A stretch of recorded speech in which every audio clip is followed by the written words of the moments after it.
How to do animated pop effect in Davinci Resolve. To begin, I added a basic text to my timeline and changed its text, font, and size. Move the playhead to the start of the text, select the text, and go to Inspector panel. Here, click on the Settings tab. Click on the diamond button and set Zoom to 0, this will create the first keyframe. In the timeline, click on this button to see the keyframes. Press keyboard right arrow key 5 times, to go forward 5 frames and set Zoom to 1.25.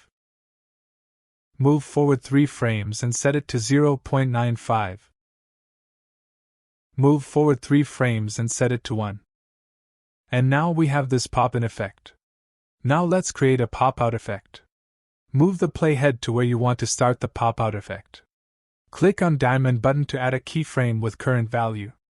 Move forward 3 frames and set the zoom to 0.95. Move forward 3 frames and set it to 1.25. Move forward 5 frames and set it to 0. And now we have a text pop-in and pop-out effect. Anyway guys, thanks for watching and I hope you found this useful.